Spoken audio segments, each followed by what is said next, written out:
Every day, billions of people come here with questions about all kinds of things. Sometimes we even get questions about Google search itself, like how this whole thing actually works. And while this is a subject entire books have been written about, there's a good chance you're in the market for something a little more concise. So let's say it's getting close to dinner and you want a recipe for lasagna. You've probably seen this before, but let's go a little deeper. Since the beginning, back when the homepage looked like this, Google has been continuously mapping the web, hundreds of billions of pages, to create something called an index. Think of it as the giant library we look through whenever you do a search for lasagna or anything else.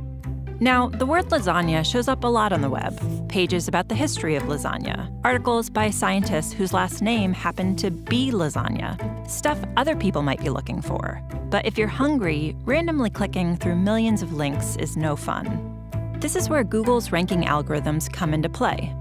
First, they try to understand what you're looking for, so they can be helpful even if you don't know exactly the right words to use or if your spelling is a little off. Then they sift through millions of possible matches in the index and automatically assemble a page that tries to put the most relevant information up top for you to choose from. Okay, now we have some results. But how did the algorithms actually decide what made it onto the first page? There are hundreds of factors that go into ranking search results, so let's talk about a few of them. You may already know that pages containing the words you search for are more likely to end up at the top. No surprise there. But the location of those words, like in the page's title or in an image's caption, those are factors too. There's a lot more to ranking than just words. Back when Google got started, we looked at how pages link to each other to better understand what pages were about and how important and trustworthy they seemed. Today, linking is still an important factor. Another factor is location, where a search happens. Because if you happen to be in Ormea, Italy, you might be looking for information about their annual lasagna festival. But if you're in Omaha, Nebraska, you probably aren't. When a web page was uploaded is an important factor too. Pages published more recently often have more accurate information, especially in the case of a rapidly developing news story. Of course, not every site on the web is trying to be helpful. Just like with robocalls on your phone or spam in your email, there are a lot of sites that only exist to scam, and every day scammers upload millions more of them. So just because instantvirusdownload.net lists the words lasagna recipe 400 times, that doesn't mean it's going to help you make dinner.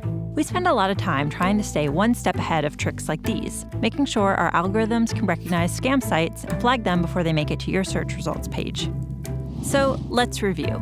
Billions of times a day, whenever someone searches for lasagna, or resume writing tips, or how to swaddle a baby, or anything else, Google's software locates all the potentially relevant results on the web, removes all the spam, and ranks them based on hundreds of factors like keywords, links, location, and freshness. Okay, good time to take a breath. This last part is about how we make changes to search, and it's important.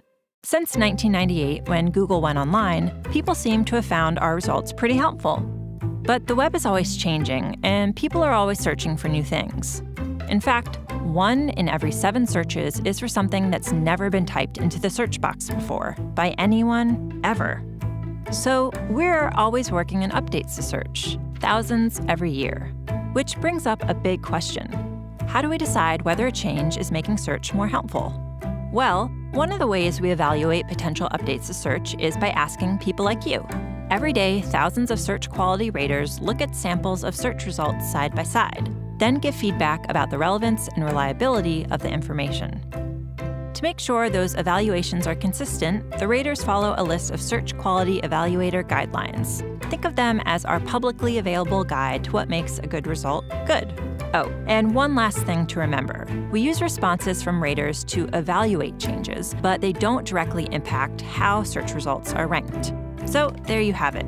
Every time you click search, our algorithms are analyzing the meaning of the words in your search, matching them to the content on the web, understanding what content is most likely to be helpful and reliable, and then automatically putting it all together in a neatly organized page designed to get you the info you need. All in, 0.81 seconds? Wow. Anyone else ready for dinner? Interested in learning more? We've got a whole website dedicated to how search works. Just click right here. Want to read the search quality rater guidelines for yourself? Click right here.